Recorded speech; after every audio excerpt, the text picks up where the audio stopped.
welcome. Welcome to Polite as Fuck. Yeah, thank you guys for having me. Polite as It's great fuck. to be here. Yeah.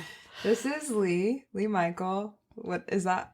What is your name? LeeMichael's correct. Yeah, I have a double name. It's like a built-in character building exercise. Do you prefer people say both names or? Honestly, it took a really long time for me to embrace the full name, so I got used to Lee. So either way is fine. Lee or LeeMichael, both work. LeeMichael. Anyway, we're so glad you're here. We wanted to chat about what you do, what your life is. We don't really know you. Lee lives in San Diego, and I've seen him in passing through friends of friends, but that's about it. You're a elusive person in my mind, but like a very interesting person. Like a modern day gypsy. Yeah. Yeah. It's pretty accurate. So tell us about yourself. Yeah. Where are you from? Cool. What's your life Sure. story? Start from the beginning. Start from the beginning. Well, my name is LeeMichael, the youngest of three brothers. Wow. I grew up in Connecticut. Youngest. In a little town called Barkansas. It's actually where the Berkshires start. So Where the there's what start? The Berkshires. What is that? The Berkshires are like the mountains of New England. So Okay. Oh. it's like the quintessential New England town. There's like we're 17 minutes from a grocery store. The only thing in my town is like 2 stoplights, an elementary school, and a gas station. Wow. Yeah. So Smaller than Minden, Nevada. Yeah. Where we're from. Yeah. I mean, my town has like 800 people in it. Wow. Yeah, it's tiny, but Connecticut's just a place where it's like if you drive 10 minutes, you're in a different town. But yeah, I grew up my early years there. I felt like really early on I had a connection with nature. And I also was just like a wild little kid, and my parents didn't do much to like try to tame me. And I feel like it just kind of like led me down to be who I am now.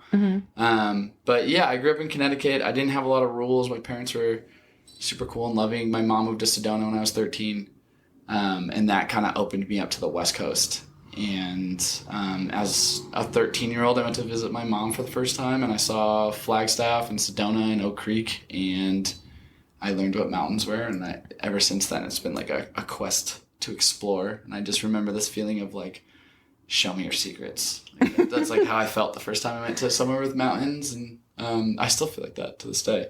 But that's kind of like what started this whole outdoor career path. But I grew up in Connecticut until I was 18. I went to Northern Arizona University. Oh, yeah. I was a lumberjack. So I went to school to be an environmental engineer and changed my major after one class. Really? Yeah. What class was it? It was math. I went to a math class, and my dad had convinced me the only way to get it out. Like, my dad's from New York City. He doesn't know anything about outdoor. My mom is Puerto Rican and also from New York City, and like really doesn't know anything about outdoors. She thinks that my mom still is like, you live with bears. Incorrect, but okay. Incorrect. Yeah, so I went to school. Environmental engineering is the only thing I knew that worked outside, and it was like either go into the military, because what I wanted to do was fly helicopters, but my parents were like, maybe you should try college.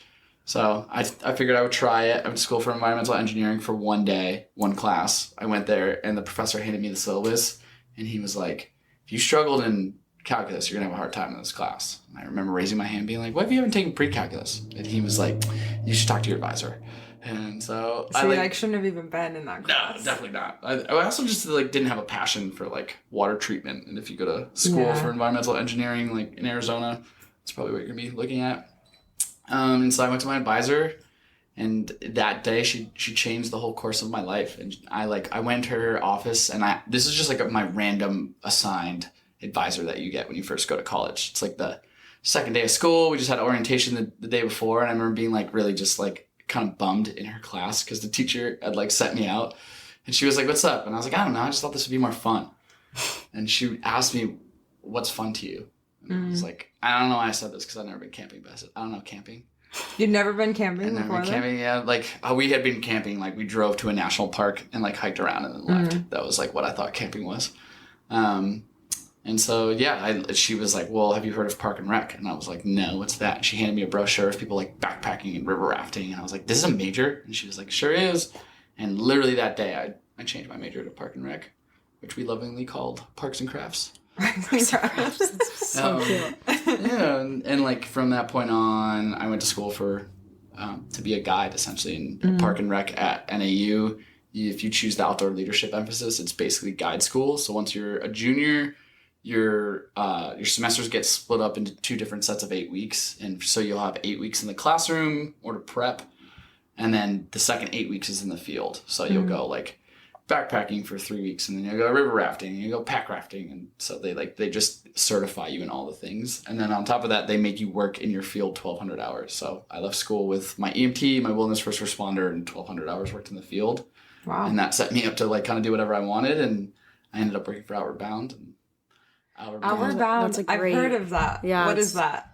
Outward Bound, it depends what base you're at, but it's like an international nonprofit, and it's an outdoor leadership school. It's Okay. teaching anywhere from like kids to professional groups, outdoor competencies and how to conduct yourself and make good decisions, risk management, and then also adventures. So sailing, kayaking, rock climbing, backpacking, just team building in general. Yeah. Do you feel like you'd had like leadership roles prior to, or that was kind of like your...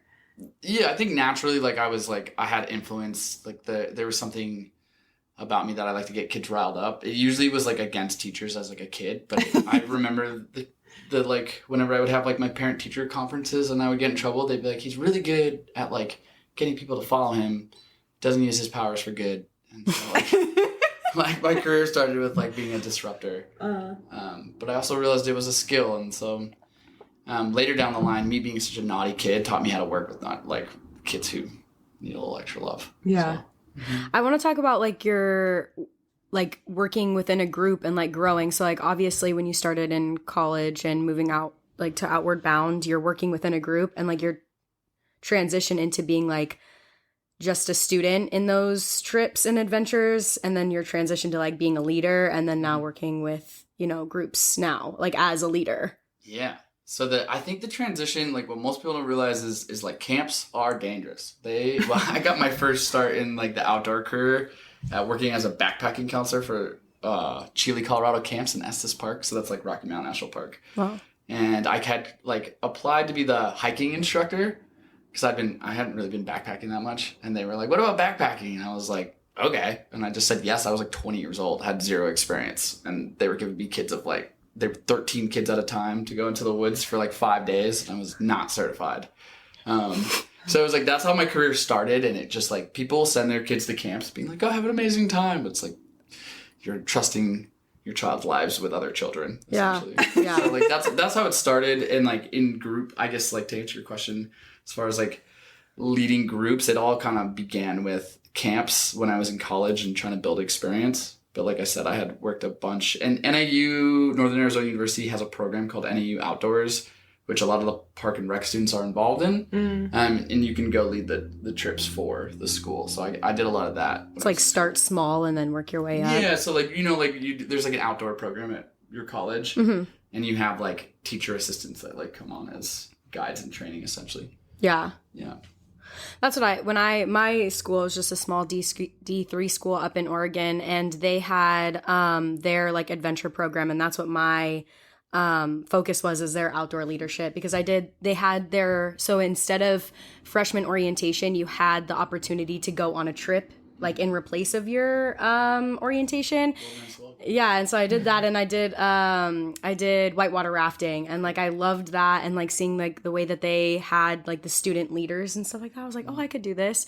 But I like remember being on certain trips, like just taking advantage of the school like opportunities and doing backpacking and hiking, and seeing like, if I am a leader, I think I would be more like this rather than some of the other ones that I see. And so that's like, I haven't led a trip in forever, but I'm like, sometimes I take what I liked when I was younger, being like a student, and then what I dislike, you know, turning that into like being a good leader in the outdoors, because it is very like, you're kind of just thrown in, and if you like, you don't, the only way to get experience is just to do it. Absolutely. And I think that people are oftentimes too ungrateful for people who teach you how not to be, right? Oh yeah. You only learn, like Khalil Gibran has a great quote that I'm going to fuck up on this, but it's like, you only learn silence from the talkative, you only learn kindness from the unkind. You know, and it's like, so it's funny at the end of that quote, he says, and how funny is it that we're ungrateful to these teachers? Yeah. Oh, I love I that. think, you know, it's like same too. It's like when you're like anything where you're leading people, it's like there's always some sort of like takeaway with how people interact with a group. And the thing that I notice most about like working with kids is like something that I've noticed over the years is that teachers move in with this like feeling like they have this permission to teach any kid anything, right? And like just people who teach in general, and there's like something that needs to happen first, and it's like building rapport, right? We need to feel this like connection, like we have something in common. Yeah. And that's going to allow me to trust you to teach me something. Right? Yeah. And so it's like we're doing a lot of people injustice by just assuming permission to teach. Yeah. And that's something that I see pop up all the time. And it's also part of the mistakes I've made in the past. So hearing you say that definitely resonates with me. I work with kids now, and my focus right now is elementary school. Mm-hmm. And so I've only been in outdoor like trips either with like friends or in college with like other college students. And so for the life of me, even though this was like a goal, like you're basically what I wanted to do. Like your job is what I've always wanted to do.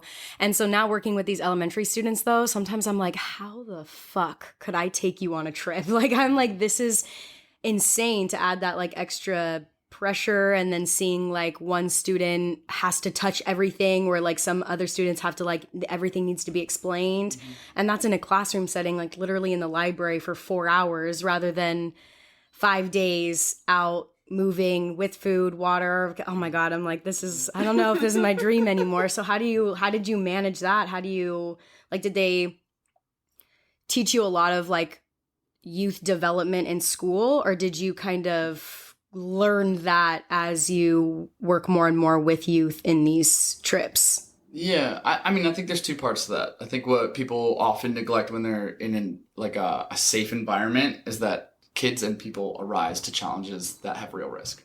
Right? Yeah. And so like your ability to trust a kid when they feel safe, right? They're going to do actions that like they feel safe in, and like moving their body and how they interact with people. It looks different when they feel like there's an actual risk. Right. And so what I find is that students will arise to real risk and real challenge. And that's sort of the beauty behind all of this. And also the kids that are probably giving you hell in the classroom are feeling like that because they don't feel seen, heard, or they don't feel like they have like something to contribute, right? Mm-hmm. And so the way that they get energy, or like I guess attention, would be to have these negative attention-seeking habits. Mm-hmm. But in the outdoors, there's lots of ways to empower those types of students in particular, right? Especially the really energetic ones that really annoy people in the classroom. It's like, oh, you have energy, great, carry this water up this hill. Yeah, right. And it's like, honestly, and again, it's like they feel when you empower a student, it's starting to give them confidence. Right. And so they start to see themselves in a different light. And you're also like, it's just,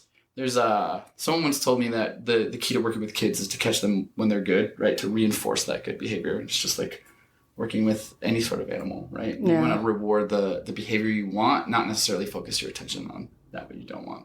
And so part of it, and like working with those students, is like, you need to understand that like kids will arise to real challenge. And when you're out in the wilderness and you have a multi-day trip with students, it's like, you got to think about basic needs, and there's so many things you can't control, and environmental factors. And so like, it's there everywhere for them. They understand it. Yeah. So I think too, like just hearing you say that, it just enforces the idea that sometimes school and like education system now has, regardless of the teacher or the school, it can be great. The teachers can be great, and like they do so much work. I think the educational system now, and not forever, has always tried to put youth in boxes and make them fit these like specific norms. You have to act this way. You have to be able to learn this way. And if you don't learn this way, then you're doing it wrong. And so what I see, like even within my kids, I just work in an after school program. So it's a little bit outside of the educational like classroom schedule, but taking that into like the backcountry and being able to break away from that box and be like, I'm smart, I'm able to do all of these things, I just don't fit in the way that you're teaching.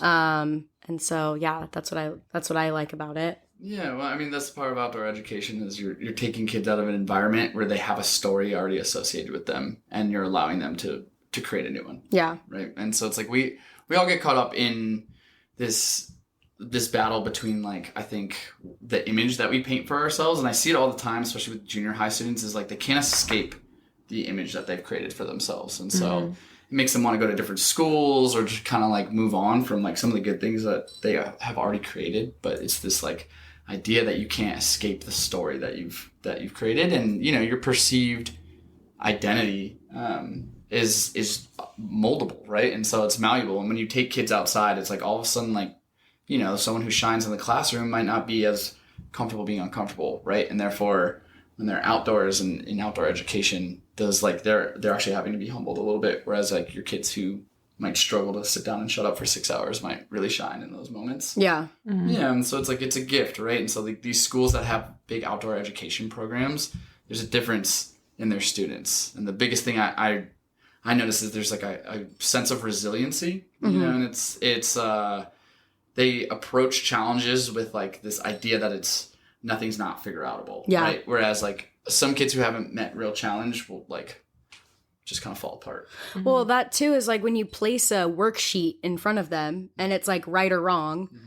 It's like that's almost in itself like stressful. A lot of kids don't like that, and that's not how they learn. But when they're like being placed, you know, to go climb up a wall, it's like there's no right or wrong. It's just like time, it's process. And what I like to see is like I can only imagine your experience of like being able to see like the wheels turning in their brain, right? And like to be able to be faced in a position where you kind of have to like step back and be like, you know what to do, like what is it, and like see those like whirring, like, oh, okay, this is what I'm gonna do, and see that process like on those trips. Oh, it must be so beautiful. It's beautiful. Yeah, I think the transformation and just watching kids get accustomed to nature, right? And what I noticed too is that like we're never really separated from our comfort zones as human beings, and it's a detriment to who we are as people, and it's the reason that people can't shut their brains off, right? It's like, think about the amount of time you've spent where you haven't like talked to someone, listened to something, read something, right? Where there was someone else's voice coming into your thoughts, right? And so what you allow kids to do is feel their feelings on these trips, or like anybody who comes in an outdoor experience is, it's like you're not distracting yourself so much. And so if you go on like a 5-day backpacking trip, like it's really common that my participants get really emotional on day like 3 and 4. And it's like, you haven't felt your feelings in a long time. Like that's really natural. And it's that piece of being able to step back, right? That's kind of like meta for like what life in general, I think is missing a little bit. Yeah. And, you know, I heard this really cool quote one time, and it was, the energy of the mind is the essence of life. Right. And so we don't ever focus our attention or education on teaching people how to cultivate the energy of your mind. And it's the thing that makes everything real, right? As you think it, so shall be. And that's like, all of the kids too, and I also think that's part of you know, what we do is that we give people a recalibration of what difficult feels like. Right? And so it's like, you know, these outdoor experiences are going to be difficult, and then, you know, you get your ass kicked and you're sitting there on a trail like, holy shit, and then you just have to take a moment and be like, oh yeah, this is what hard is, and when you can recalibrate, you can move forward. You had mentioned like kids not feeling like they can't escape like the story that's written for them, and I feel like I see that a lot in adults too, especially people in their 20s, or I guess maybe it's more of like the story that they think they should be having. And we kind of talked about this in the beginning of like you feeling like you needed to like go buy a house, and like that was what you had to do because that's what you do when you're this age. And I feel like sometimes too with like careers or things, it's like you're stuck because you chose this, or like you have to do this because this is what you went to school for or whatever, and it's like you can't escape it. Yep. So like, what do you see, I guess, because you work with adults too, right? Like it's not just all kids. Like, do you feel like it's more difficult with adults to be able to kind of shift that thinking or like escape to that mindset? Yeah, I think that there's a problem with society in general, and I see it across all ages, where there's a crisis between true self and self-identity, right? True self is more who you are on inside, spirit connected, right? And your self-image is that story again. And so you have to be really careful about the story that you paint of yourself. And what we all do is that we're constantly getting the data from other people's feelings and information, the things they say about us, and we're internalizing that. And so like your thought patterns and the way that you feel about yourself and your confidence, and it's all like really associated with this story that you're creating, right? And so again, the nature is the ultimate mirror, and it's the thing that can break away your story, right? And so it's like your money doesn't mean anything in the outdoors, your job title doesn't mean anything in the outdoors.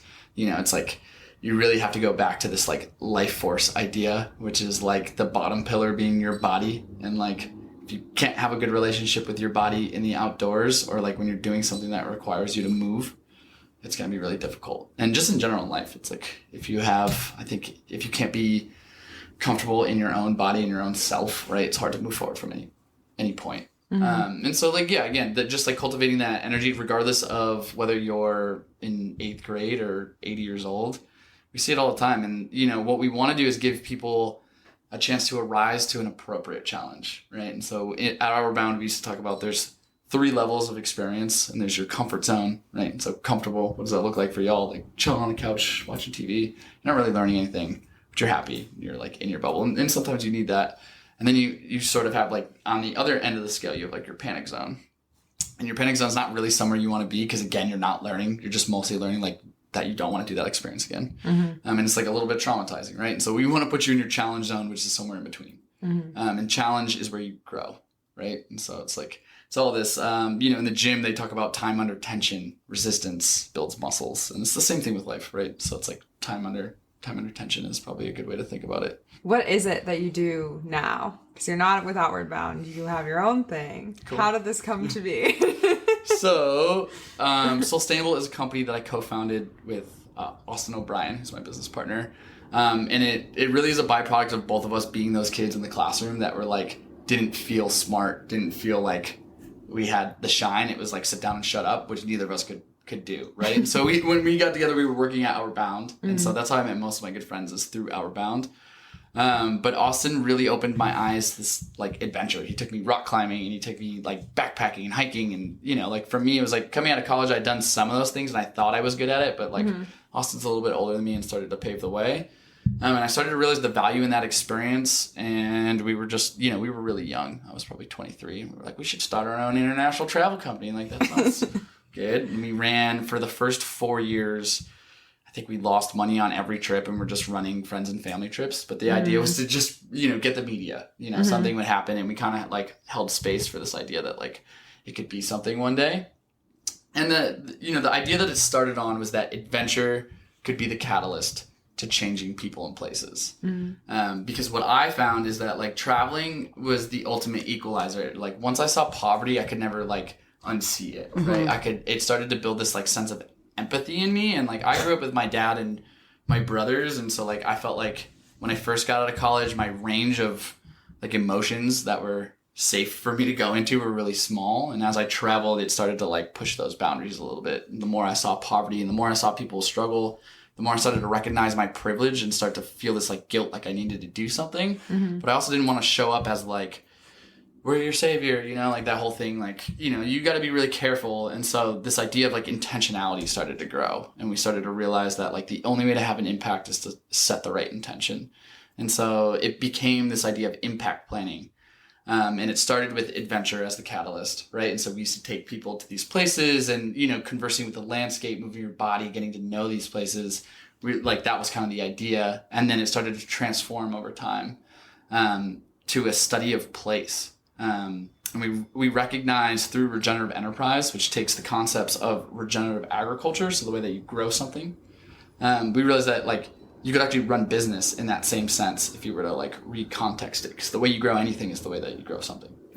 Right? You grow something, the way you grow anything, vice versa. So yeah, it started off with this idea that like adventure could be the catalyst to changing people and places. And so on our first couple trips, we'd like go do a rock climbing trip and we would see what the needs of the community were. And then like for some of them, like their water was brackish, right? So it's like slightly salty. They couldn't really drink it all the time. They didn't have like access to tap water. They were bringing in water bottles. So we installed a thing that collected rainwater and then would start to purify it. And so we just took what we were doing. So you're back to water. Yeah. You're back to the full circle. Exactly. Back to purifying water. Right. Just what I started at. But yeah, and so like the idea was that like you could take what you were doing already and make it mean something to someone. And we figured that was like sort of the ethos. And then later on it changed to impact planning. And it like now the way we say is it's like we want to help you find your why that leaves people in places better. It doesn't have to be adventure. So now we have programs like what we're doing in Los Angeles right now. We paint a mural, and the mural is an index camp for kids. So they pay based on what they can afford. And we teach them sort of like giant conceptual ideas in art through my cousin, who's a professional muralist. And last year we painted a 60-foot mural on Sunset Boulevard. Oh my God. And the idea is that when we unveiled it, we hosted it as a fundraiser. So everybody came and donated money, and we took that money and planted a bunch of trees in Ecuador. So the idea was the ripple effect, right? Art made in LA could impact somewhere across the world. And so we started to associate these things. So now instead of saying like adventure has to be the catalyst that impacts, it's like we're just impact planning. And we're going to show you how to take the things that you feel passionate about and make them actually mean something to other people and places. So that's what Soulstainable is based off of. That's what we do now. And we do that in a number of ways. So there's really like 3 sections of our company. We have youth programs, which are camps. And that's really more about like giving students time to be in nature, and also just talking about like outdoor leadership skills and providing an opportunity and a space for them to be around inspiring leaders who aren't so much older than them, like their teachers. And so we just try to provide like really solid leadership for youth. And then our sort of like the biggest thing that we do is we work with colleges and college students, and we provide almost like study abroad programs. But we call them mini-mesters. So they're anywhere from 2 to 6 weeks, and students go in the field. Right now, we just got done with a trip to Croatia and Peru. And so they focus on whatever their major is. And then, within that subject, they're picking their impact plan. So they need to go to a place, look at it under the lens of what we call a place-based triangle, which is a relationship between economy, ecology, and culture. If you look at those 3 things, it should paint a picture of place. And so we study that with them, and then in the field, they create a project based on their skills and their passions that would bring some sort of positive impact to the place they're traveling to. And we've actually had those plans become things that we've executed in the field. So like, for instance, a couple of years ago, a girl named Miles created her impact plan on this idea of eco-fence. And eco-fence used natural indigenous trees as marcator lines. So instead of using fence posts, they used like real trees, and it would grow over time, and it also provided nutrients for the soil and habitat for birds. And so we put in a living fence line in Ecuador after that project, and it was all based on Miles's project. So pretty cool. That's really cool. Yeah. I'm like in awe. Yeah, I know. This seems like a very like hands-on intensive trip. So how many people are like going on these trips from your company to accompany these people? Austin and I currently in the last few years have been operating as like what do they call that? Player something coach. Player manager coach, like all the things. So me and Austin used to go on every single trip, but now we've been able to find inspiring people. When we do college kids, we send them out with usually 2 Soulstainable staff, an intern, and then their professor, because it's for credit for them. So we want to make sure they have representation from whatever school. When we do adult trips, it depends how big the group is. It's usually like 1 to 6 is the ratio that we put on for guides. Almost always when you go international, you'll have 3 of us. So. And then again, like most of those people started off as my connections from Outward Bound, and they all have like other businesses or have stayed in the guide world. But I will say it's like, the position that we're in that makes it all possible is that there's not a lot of people who make it to like the end of the guide game. Once you hit like 26, people tend to bail out for other careers because you can only get paid in Skittles and sunshine for so long. So you either like need to do your own thing or like just sacrifice your entire life, because if you want to take back-to-back contracts, that you're like in the field for all of them, so you're not gonna be home for 50 days. Yeah, you make a lot of money, but it's tough. Yeah, so it's like there's a balance. And so what we've created is that like we have a big network of guides who are a little bit older, who stayed in the game, and it's allowed us to curate experiences that are unique and feel a little bit safer. Yeah. Do you have a home base? Like, do you feel like you have somewhere to come back to, or you're Yeah, I have a house in Connecticut. I have a house here in San Diego that I Airbnb, and then I live in an apartment. So, okay, so you got somewhere to go. We have several places at this point, and lots of couches. Shout out to Scott. That's good. I feel like that, because I did like a year backpacking, and I feel like near the end, that was the biggest thing that I craved, was just like a home base. Yeah, routine. Because when you're like for sure bouncing around so much, you're like, I don't know, you never feel settled in a way. Settled. Yeah, but if that's your normal, like you start to feel settled in the unsettledness. Yeah. And so, I feel you. For a really long time, all I wanted was like roots and like a home base, and then I got it, and I immediately bailed. It's like, this is boring.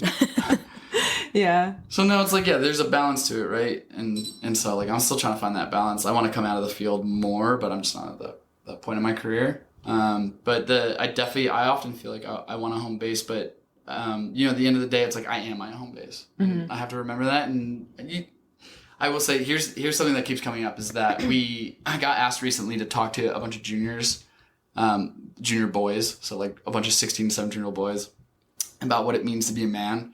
And so I asked them, I was like, guys, what does it mean to be a man? And all of them, it was crazy because all the responses I got were like, be a protector, take care of your community, take care of your family, your lady or whatever, your partner. And I realized none of them had any I statements.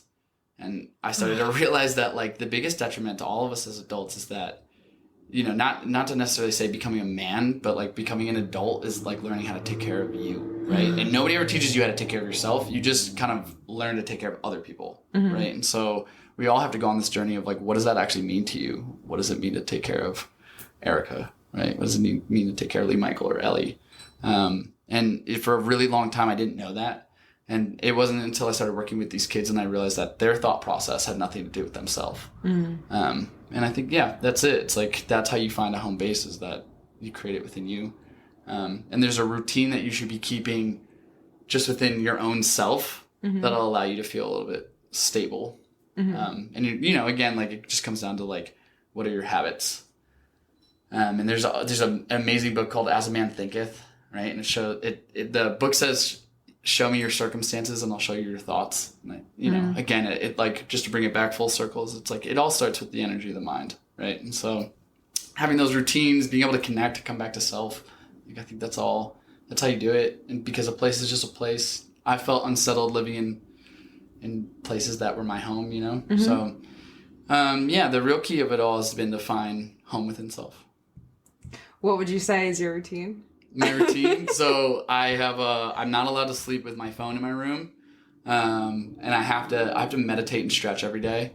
And so like, those are the two things that I make sure that I do right when I wake up. And it's not always like, there's certain circumstances, especially if I'm out in the field where like I miss it. But for the most part, I make sure that, I separate myself from my thoughts. I spend time feeling grateful. And then I stretch. So do you have like a set time, or it's just like however you feel that morning? It depends on the season. Like I don't tend to wake up in the same place a lot. So it's like, it depends what I'm doing, it depends how it's going. But I usually wake up, because I spend so much time with this, like being outside, I usually tend to be on the sun schedule. So if the sun is up, I'm usually up. I have a question for my turn. For just like, and this can be any time in your life, but like, has there been a moment in time that has just been like really challenging for you in this process of being outdoors, like one in particular, and like how did you learn or grow from that, like moving forward?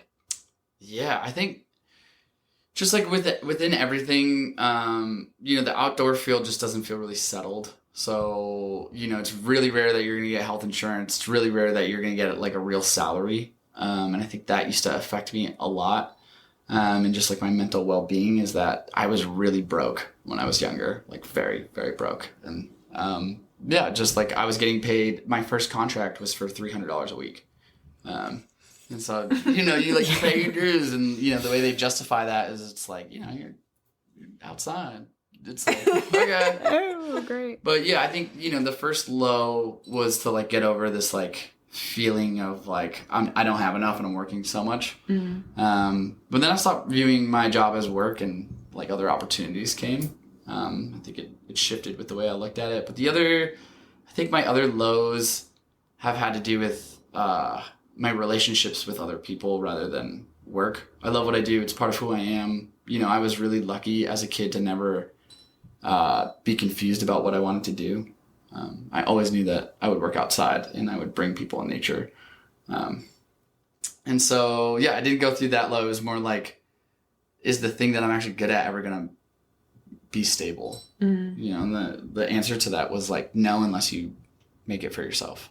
And then with that, it's like I go through highs and lows just because like, I don't have the greatest time management skills, and I'm an entrepreneur, which means I do all the jobs. So it's, like it can be really overwhelming when I don't manage my schedule very well. And then there's like a mantra that I've had all year. It's like, can you be at peace when you don't get your way? And, I'm just that was deep.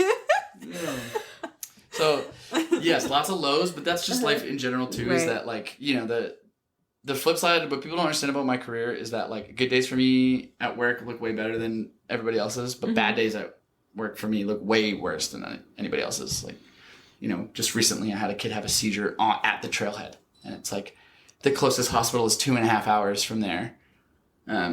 You're with like people who may or may not be certified to like help you in that moment. And so it's like, it's a lot of decision making, it's a lot of pressure, and then it's someone else's well-being. So yeah, most of the stuff that I feel conflicted about or like in my lows have been like, I have not done a good job keeping the promises that I was making to myself. And because of that, I didn't have any self-esteem because that's where it comes from. It's true. You know? What is the craziest thing that has happened on a trip? Is it that? I doubt it. Holy shit. All right. Well, you got to give me more context because, you know, 12, 13 years in the guiding game, I have just so much has happened. Are you talking about like kids trip, adult trip? Or are you talking about animals? Or... What's the first one that comes to mind? The first thing, okay, so the first thing that comes to mind was the first time I ever went backpacking for like a professional career thing. I was working at that camp, and they were like, Lee, I just want you to know that nobody has 100% success on their first trip. Like something's going to go wrong. And I was like, all right, whatever. I was like a cocky little 20-year-old because you know everything at 20. And so I took all the kids out to the, you know, to the nature. And we're out there, and like I am not certified enough to like be leading these trips through Rocky Mountain National Park. And we just have animal encounters every day. And it's like, I'm not doing a good job of like leaving no trace. And because of that, we have friends coming with us. And like the kids are just, you know, I have junior high students, so they're insane. And we get to the last night of the first ever backpacking trip that I led for this camp. It was a 5-day trip, and we're at like Bighorn Meadow or something. And this kid Lawson, we're like celebrating. I'm like, everybody's getting Choco Tacos tonight. And it was supposed to be like tortillas and Nutella and like peanut butter, and fluff. And it turned into like tortillas with everything that we have left in the like kitchen. And so, you know, I watched this kid eat like a mustard, tuna, Nutella thing. This kid, Lawson, eats 13 Choco Tacos. And me and the dude that I was working with were like, that's disgusting. That's disgusting. And then that night, I keep thinking I hear somebody in camp, and then I hear like a zzz, and I'm like, uh-oh. And so I get really nervous, and I poke my head out of the camp, my tent, and of course it's Lawson. And he's like, Lee, I don't feel so good. I'm like, of course you don't feel good. You like 13 Choco Tacos, you psycho. So I like bring him over to the tree, and he starts like projectile vomiting. Oh, gosh. And I'm like, it's okay, buddy. And I'm like, oh, man. Like, things are getting real. And then all of a sudden, above me, I hear like a giant, like, whack.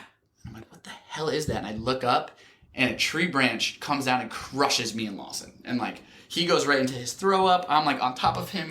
And then I just like, I'm looking up with my headlight shining straight into the tree. And all I can see is a bear with a marshmallow bag in his mouth. And I'm like, holy shit.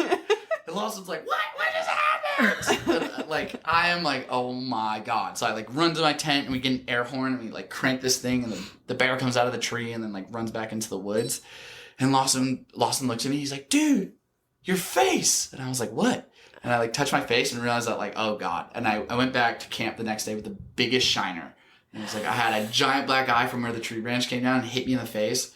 And I like had to go up to my like backpacking advisor, like my boss, and be like, all right, you were right. Like, this is, yeah. That's wild. Insane. So that's the one I think of. But there's been a lot. Oh my God, there's been so many. Yeah, between like the things that kids do in general, and then the animals, and then combining that all, that's, yeah. Yes. Oh my God. Did you have anything like that when you were? I've seen a few bears, nothing like that though. My God. What else? Not wearing proper shoes, so having to switch to other people's shoes, and it's nothing crazy like that. Yeah. I don't think like anybody hurt themselves. Shoes because they didn't have good shoes. Yes, and like because they wanted to like walk barefoot, and I was like, this is just not a good idea. I just don't know what to tell you right now. I don't think so. I don't think anything crazy like medical wise has happened. Thank God. Yeah. Ellie and I are freshman year of college, wasn't it? Yeah, I think so. We decided to do the Lost Coast Trail. Oh, shit. Do you know that one? I don't. It's like up above. More north of San Francisco. What is that small? Marin County? It really doesn't matter. Yeah. We were doing the Lost Coast Trail, and it was like not an out and back. So we parked one car at the start and one car at the end. And the last day, we like didn't have sunscreen, so I like half of my body was like so burned, and we had miscalculated the miles, so we were walking like it was like it went from 4 miles left to 14 miles left, basically. Oh my God. It was probably more like 4 to 10, but still it was a miscalculation for and we sure. Get there, and I was like, Ellie, I left the keys in the car, like at the No start. fucking way. Yep. And so we're like trying to hitchhike back to the start because we had no way to get to the car. And luckily this like, I don't even know, it was like this sedan and they had one seat available. So Ellie sat on my lap and we drove It was like in 2 hours. Yeah, back to this. It was more than 2. It was a while. It was a back while. to the start. Holy and then I have to drive back to the end again with our car. get the car. What time did you finish the hike? We finished. Well, there's a picture and like the sun is down, but thank God we woke up early that day just because we were like, oh, we only have like 4 miles. Like, let's just wake up and get, because she had to drive back to Idaho and I had to drive back to the Bay Area. It was the Redwoods. It was the like right outside wherever that beach is. I forget what, it's like the Black Sands Beach or something like that. The map is in my room. There had been like a storm like going over I forgot Donner about Pass. that. And I had hit black ice and like spun into the median. So I'd already had like wrecked my car. And then I'm trying to drive back and like my trunk is like latched with a like bungee cord. Oh, good time. Yeah. So like that was just us. I can't imagine doing that with like if another person was with us or if we were like trying to. I know, at least us, we could keep it between ourselves. We were like, we're never going to speak about this ever again. If it was a group and you were a leader, I'd be like, so guys, 14 miles left, actually. I know you guys thought I said 4. You misheard. Oh my God. You like have to scope out the areas, don't you? Sometimes. I go into a lot of trips blind. There's not really, like, in my career, there's not really an excuse for being lost. Like, I pretty much got a degree in, like, backcountry orienteering. You know, it's like, and your final at NAU in the outdoor leadership program is you go on a 17-day backpacking trip where your teacher leaves you after a week. And, like, you're just with your team. So it's like you're in small teams and you're in a designated wilderness zone. It's called the Gila Wilderness in New Mexico. And you just have a map and a compass and a satellite phone to check in. And you like, there's no trails. You follow the natural features of the earth. So it's like, yeah, I mean, there's definitely been times where I've gotten turned around, but hopefully those calculations don't happen, especially with kids. I've had like traveling things happen. It's like, you just kind of give up. Like, we go to South America and sometimes I'm just like, we're not in control and we're just going to have to accept, like, pure acceptance. All right, whatever. We're along for the ride, I guess, at this point. But in my, like, own career where you're going to move that far from help, it's like, you can't make those mistakes. You can't. It's just, it's too much. But it does happen. And in those cases, it's, you know, like, what are your backup plans? A lot of times I see people just go into settings like that woefully unprepared. And so usually when things do happen, it's like, I got it. Like, we're prepared for it. But anything can happen. And sometimes you're just not, like, in charge of the circumstances. Yeah. It happens. It does. I love it though, because you look back and you're like, we did it. Like, fuck it, we did it. Yeah, and there's something you said about, like, type 2 fun experiences. Yeah. Yes. Yeah. At the time, I was like so frustrated with myself because I was responsible for the key, and I was so frustrated because I was like, how I did so much prep and I was literally like in school for it. And I was like, now I remember waking up and like looking, I don't know how it came about, if I like looked at the map or like we was walking for 2 hours and I was like, okay, so we fucked up somehow because it's just cliff and ocean and the tide is about to come in. So what the fuck? I'm like this. I have to figure out a way to turn around and say, hey, Erica, like, I messed up. Oh my God, it's so embarrassing. Oh well. Well, and there's a point too. It's like nobody associates learning with humility. Yeah. You can't learn without being humble because you got to never make that mistake again. Oh my gosh. So I guess like future thinking.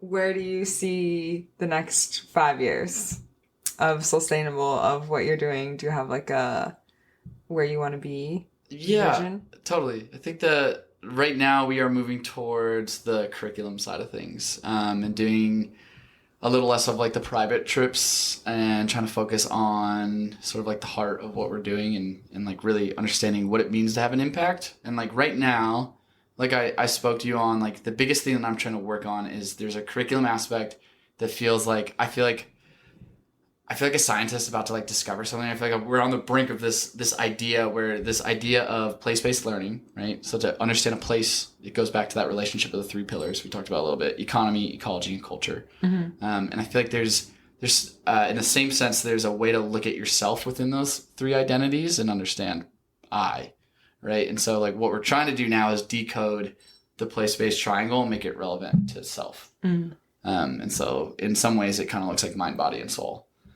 And just trying to work that into the curriculum. And so the future of Soulstainable will be to make sure that impact planning is part of accreditation for universities across the country, and just trying to inspire the youth to take what they're already doing, to take what they feel passionate about, and assign an intention to it and understanding. And through that, we can create change. And right now, we're like very closely looking at this relationship between culture and environment, and the byproduct of that is almost economy, right? And so this concept of like culture and environment and the way that they influence each other, right? How does some environments influence a culture, and how do some cultures influence environment, right? And you can look at the United States. We have what's called an extractive economy, which means that we take natural resources and we take things and we never restore anything, right? We never put anything back.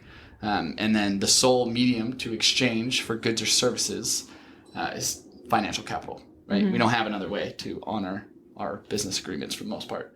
And so what Soulstainable is trying to do is trying to break away from an extractive economy and create a regenerative economy. And so this idea of introducing multiple forms of capital. And so we've used the basis from Ethan Rolland, who created this idea of regenerative enterprise. Again, it's based off of regenerative agriculture. How you grow something is how you grow anything. And it introduces 7 additional forms of capital beyond financial. And so those things look like intellectual, spiritual, experiential, cultural capital. And so we're starting to change and redefine the way that you do business, and the end goal being net positive gains, right? How does you making money actually benefit the earth? Like, can we make that a thing, right? Can we change the way that we do business so that when we are making something, cultivating, hosting an event, we can make it net positive so that the places and the people that we're doing these things in also benefit. It's not that hard. And if you think about it in terms of like a farm, creating a healthier soil will help us sink more carbon. The carbon will then help you increase your yield for what you're growing, and then you have a healthier crop and you can charge more money for it, right? And so this idea of a circular economy, the effort that you're putting into the land to make it healthier actually benefits the product that you're selling it and ultimately makes you more money. And so we're all for, we want people to make money. It's the reason Soulstainable is not a nonprofit. We're an S Corp, because we don't believe that you should be capped for the work that you're doing. It's why I can't work for anybody else. It's like, I don't want to be capped at $80,000. It's going to make me lazy, right? I want my potential to be unlimited. In the 7 spiritual laws of success by Deepak Chopra, he talks about the first law is pure potentiality, right? And so it's like, I don't want somebody to put a cap on my potential, on what I can earn, on what I can make, on what I can say. And so that's why being an entrepreneur is important. And moving forward, what Soulstainable is going to look like in the future is to shift the paradigm of business. Yeah. I love that. Drop. I know. I'm like literally like, I don't even know. That's wild. That's beautiful. Yeah. It's inspiring. I feel like I had this, we talked about this before, of like going into college and you're like, I'm going to change the world and I'm going to do all these awesome things. And then you like very quickly realize, or just get like beaten down by like the way that things are set up, and become, at least for myself, like jaded and like, well, I can try to make an impact, but is it really making an impact type thing? So it's just inspiring to hear that you haven't given up. Great job. Yeah, and that's really what it's about. That's what like all this is about. Is like everyday progress, even if it's small. And I think that like too many people get caught up on affecting change on a large scale. It's like there's the quote of like change starts from within. And honestly, again, like your energy attracts like energy, right? So if you can start the work with like change and making an impact through self, it's going to attract you to the right people, the right steps, and it starts to feel like magic, you know? So that's it. Your vibe attracts your tribe. We're about the Soulstainable, and like, you know, the last 3 years have been all about investing in people. And when I was in college, one of my professors told me that I needed to put myself as close to the sun as possible. And I was like, what do you mean by that? And he was like, find somebody who has the job that you want. Spend time with them. Get as close as you can. You're in an opportunity to work for free.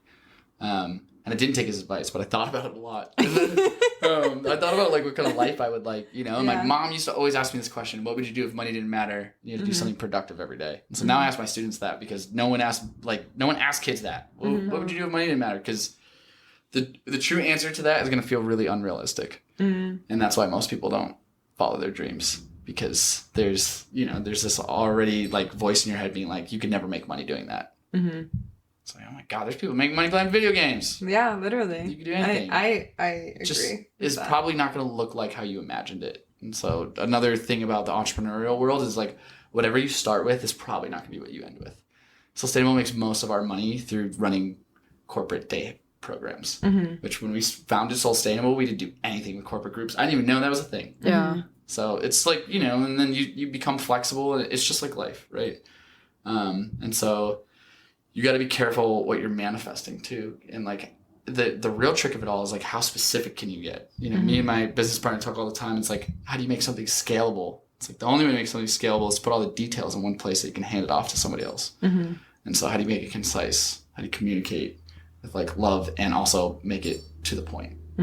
And so like that's sort of the future of like everything that we're working on. And like, it's really just like a big meta representation of like, you need to be that first, right? And so I've been on this journey of like becoming the mentor that I needed and that I was looking for. And that's all of our journey. It's like, you have to be the mentor you're looking for. I love that. Yeah. I love that. So beautiful. I want to do fun questions. All right, fun questions. Okay, Let's go. just like whatever comes to my mind. I want to know, it's not fun, but I want to know what you're reading right now.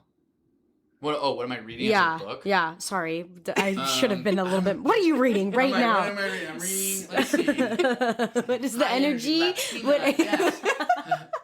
What am I reading right now? Okay. Book-wise. Yes. So I'm always reading like something nerdy and something for like self-help. And so there's certain things that just like I stay rereading because I like that energy of like my mind being in that place. But right now I'm reading The Martian. I think that's what it's called. The Matt Damon movie. Oh yeah, yeah. It is what it's called. Yeah. Yeah. So I started reading that, and just was like kind of like captivated by it. Then whoever wrote that book, man, she's like, I just start to realize how much research goes into the book. They're talking about like how much soil they can put on the floor, and he's doing like real like foot by foot like measuring. He's like, I need this much water and this much soil. I'm like, damn. Someone probably looked that up. Back to the math thing. And then the other thing that I'm reading is I Am a Strange Loop, which is like philosophy. And it should probably be written as I is a Strange Loop, but I think they just like the title better. So, have you read it before? I haven't, no. It was funny because I've had this book since college, and this girl gave it to me. I was like, you should read this. I was like, okay. But I feel like books have a certain energy too, and they find you when you need them. I agree. I love that. Yeah. Sometimes when I am reading, I'm like, this isn't doing it. I have to like put it away and read something else because then I won't be interested in it. The amount of times that I've done that, it's unreal. Question back at you. Is there a book that changed the way that you thought or changed your reality for you guys? So many books. Wow, that is a very loaded question. It's changed the way I thought. I feel like The Four Agreements is a great one. I feel like I come back to that a lot and like just a reminder. I read a lot of like historical fiction. So like a few by this one author who, I don't know if you've ever read the book Kite Runner. It's like just, like I just love that kind of stuff because I get a sense of like it's a story about the culture in a way that I've like never seen it. And I just recently finished a book about like a Sudanese refugee, and like I've never even like thought of like, I mean, obviously I know oil is a big thing, but like how it affected so many, like I just it's not a part of me. And so I didn't realize like, until I read that book, and it is like, it's based on a true story, but it's like, it's fictional. And so like, I love those kind of things. So it just changes the way I think about like cultures I've never thought of and gives me a cool story. So that's cool. The other one I just thought of that was recent was Dark Matter. And it's like this. Good. Do you know? It's like about like alternate realities, and like if you would have made this decision, your life would have looked like this and like this, and like how every decision creates like this alternate reality that you could have lived. And that was a book that was also like, wow, they did a lot of research for this, because it was like a lot of like physics and science and stuff. But I think it was just a really good reminder for me, because sometimes I'll think about like, well, if I do this, like what would my life look like? Or if I like decide to do this, what would it look like? And just being very like, yes, I have goals and there's things that I want to do, but like happy with where I am at and in the moment, and like the life that I've created for myself. Yeah. So that was a good one. That's good. But What do you think prevents you from being able to be happy with the life you've created for yourself? Oh God, I can't answer that right now. I think that I'm very like hard on myself for like that I know I can do more and that I'm not doing enough. Like that's usually when I'm like in a rut, it's because I'm like being very critical of like you're not using your full potential and there's more you can be doing. And I think a lot of this past like 2 years has been being okay with slowing down and like not feeling guilty when I'm like watching TV, because I would never watch TV like ever. And when I would, I'd be like, piece of I need shit. to do something. Get off the this is not couch, do enough. something. Yeah. Like you're not doing enough. And I like worked in a job where I was working like 80 hours a week, and I had no like real meaningful relationships with people. It was just like I was working so much, but like was I actually using, you know, like my potential for the best like output? I hear that. Yeah. Interesting. So I think that's the battle. Do you want to answer that question? No, I'm okay. What are you listening to right now? What is your favorite song? Ooh, that's loaded. I have like, I go through these things where I'll make a playlist like every couple weeks of like songs that I like. I think for me it's just like I go through like moods, so it just depends. Yeah. But I like to think I'm pretty eclectic. I definitely have like a thing for like Latin jazz though. Oh, fun. Latin jazz. Yeah, and it comes with the heritage of things. What did you listen to on your way here? On my way here, I listened to a book on tape, As a Man Thinketh. Oh, perfect. Because I would like try to make that part of my morning. And when I drive, I try to, if I'm doing like I try to make part of my drive every day be like learning something. So sometimes it'll be like, there's this thing on Spotify called Learn Spanish in Your Car. So underrated. It like, be like, the boy went to the store, and then it'll repeat it in Spanish, and you're like, oh shit. And like after a while, it's like, it just becomes, if you listen to it enough, it's just like your brain just need that. takes it. Yeah, and for me, it's like I only use my Spanish like one out of the 12 months of the year. So it's like I get really rusty, and by the time I feel good about my Spanish again, it's like trip over. I'm like, oh shit. So my goal has been to like, especially like in your car, like just to be learning, even if it's for 7 minutes, you know? So that's why I threw As a Man Thinketh on. I try to like, I listen to music so much that I need to like, let's do something towards progress today. Yeah. It's an easy way. Yeah. Do you ever feel like you get like burnt out from like too much self-help? Fuck yeah.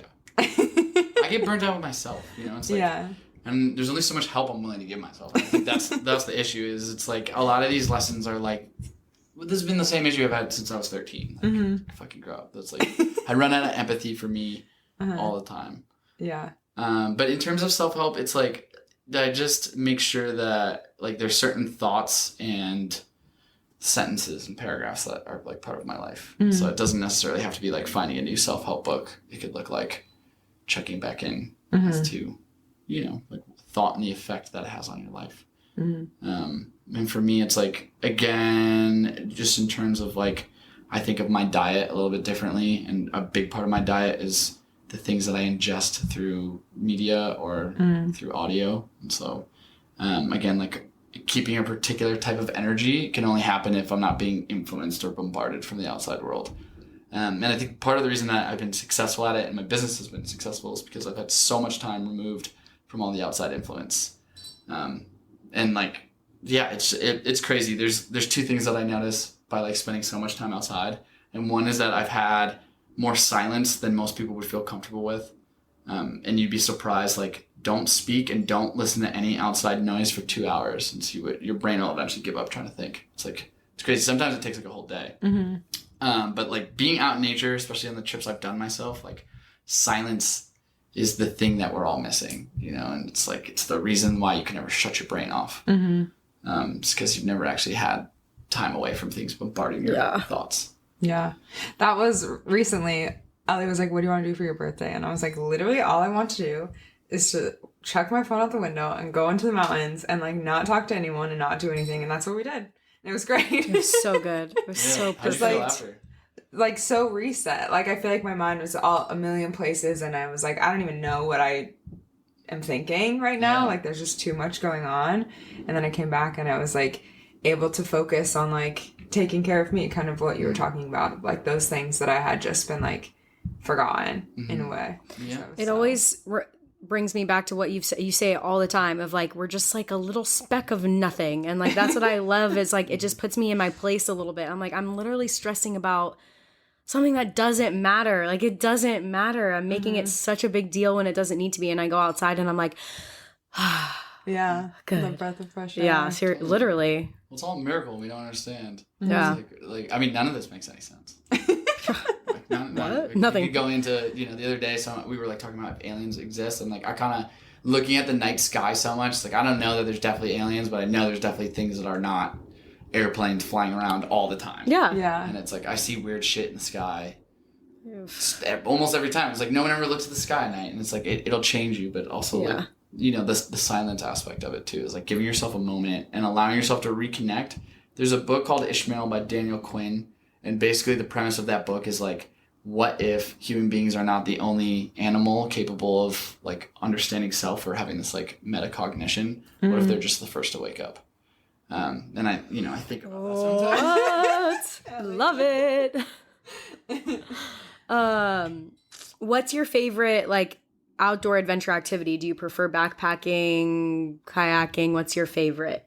My favorite outdoor activity is running. I like trail running. I think that it just allows me to see so much more. It's the only thing that puts me into like I call it the grateful flow, where like I start to think of like, it just starts to come to me natural. I start to think of all the things I'm grateful for, and to be able to run as fast and as far as I want to is the ultimate privilege. And I feel like a lot of us, we don't think about it, you know, and it's like to be able-bodied is an insane privilege to have on this earth. And then to be able to go out in nature and just like run, and I don't need any equipment, I don't need anything, you know, it's my flow. Have you read Born to Run? I'm assuming. Of course. Shout out to Tara Umara. So inspired after that book.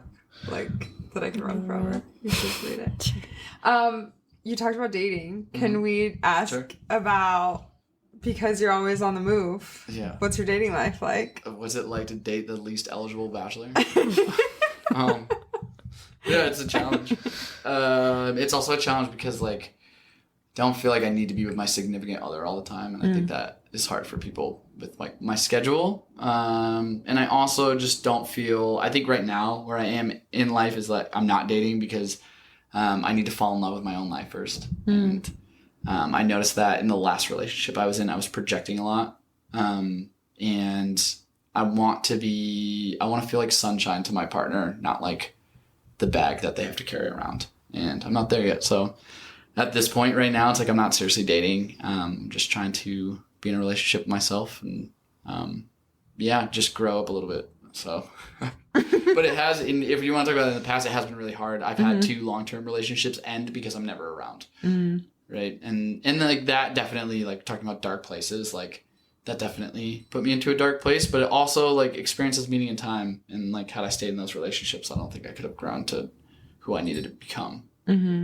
And I have a goal, right? And it's like, there's almost like when you have such a specific goal and it's so big, it's almost like I can't give you the love that you need, the attention that you need, or at least I haven't found a balance yet. So I'd love to get there. I'm not there yet. And honestly, it's probably just going to take me coming out of the field a little bit, which probably happen in the next few years. So ladies, year and a half, 2 years. Well, I'll be back on. Yeah. When you go international, or even when you go anywhere that's not a home base, what does like the hookup culture look like? Do you have time for that? Do you make time for that? At 32, I do not.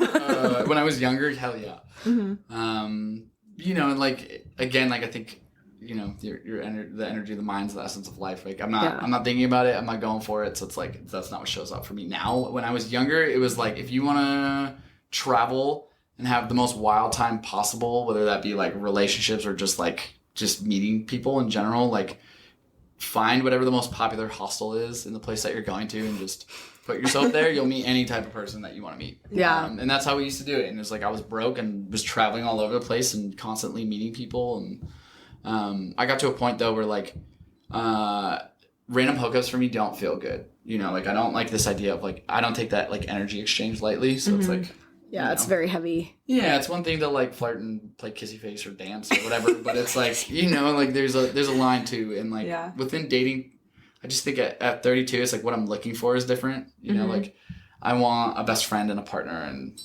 somebody who can provide stability in the times where I feel disconnected. And I think that you can't, like in today's day and age, people forego the idea of meeting somebody doing something that they love. And so a lot of my relationships have been curated by the climbing gym. So shout out to that, because it weeds out all the people I don't want to be around anyways. It's like, you know, if you're not active, you don't like nature, you're probably not going to climb. Yeah, exactly. So yeah, it's good. The climbing community is very hard to break into for me. Yeah. Really, I feel like it's the most open community of any sport. It's like people just want you to be safe. And the other thing about the climbing gym is it's like it's okay to suck. It's not like surfing where you're like, you're in the fucking way. Yeah. People are like, you get it. It's very true. You climb that V0. You know, it's like, get it. Who cares? No one cares. Yeah. But then it's also a conversation starter. You're like, if someone's better than you, you're like, how'd you do that? And they're like, oh, you put your arm here. Like, try moving. It's like, oh, okay, I just made a friend. Yeah. So trying to put yourself in situations where you have something in common, where you're doing something that you feel passionate about. It's like, that's where you'll find your people. Yeah, I agree. Movie? Do you watch TV? I watch TV. Wait, is that like what's my favorite movie? Yeah. Or TV show? I don't even think I can answer that. I have no idea. Just depends on how I'm feeling. Mood? I like Meet Joe Black. I always thought that movie was really interesting. It's by Brad Pitt. It's like young Brad Pitt. Brad Pitt meets this girl at a coffee shop and like they kind of like fall in love, and then he walks outside and gets hit by a car, and then death comes back to like live the human experience in his body, and it's about like death experiencing being a human. It's interesting. Very interesting, and it's like he's also coming. The daughter of the like love interest is like her dad is like sort of the main character, and death is there to take him. And so before he takes him, he's like experiencing the human thing. And Wild. Yeah. So I would say that one just by default. I like the idea of it. Do you have any questions for us? Yeah, I got a question. But I need you guys to close your eyes. Okay. So we're going to take a moment of silence and shift the energy. So something that I like to do for sure is that like whenever I'm either speaking in front of a group or I need people to like re-lock in, it's like we take a moment of silence. So take your 10 seconds where we're just going to chill.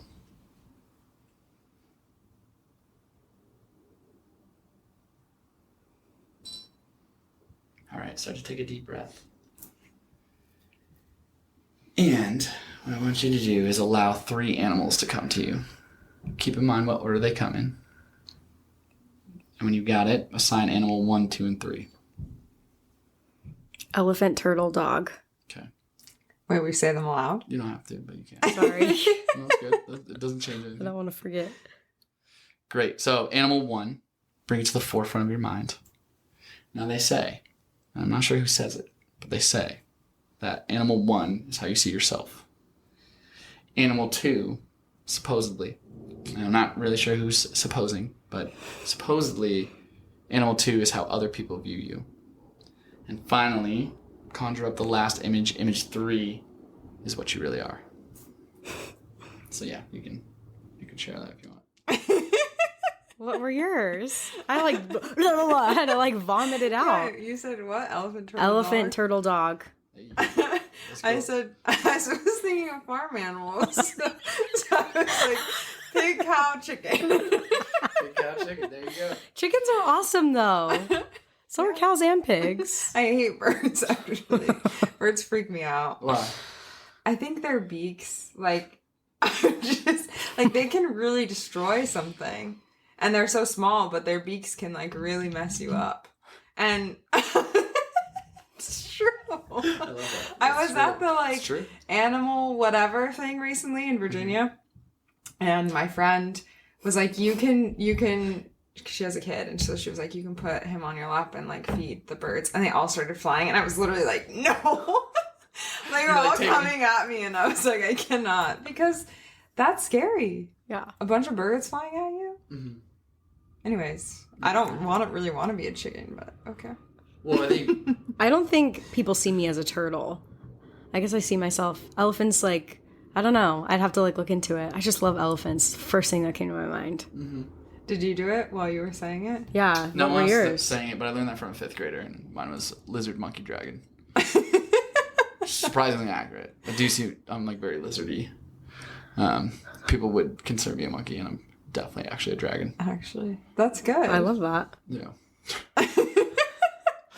Well, that was fun. I love that. That was a good game. Thanks for closing us out with some course. farm animals. Yeah. No, I think it was just your end, but yes, you're welcome. Yes, thanks for having me on. It was fun. Where can people find you? Sure. Yeah. So you can visit Soulstainable on Instagram. That's SOUL, not SOL. And then Stainable is like sustainable. Or soulstainable.com. Yeah. Awesome. Well, thank you, Lee. Thanks, Lee. And you guys know where to find us. Do all the things, like, subscribe, and we will see you next week. Love you. Bye. Bye.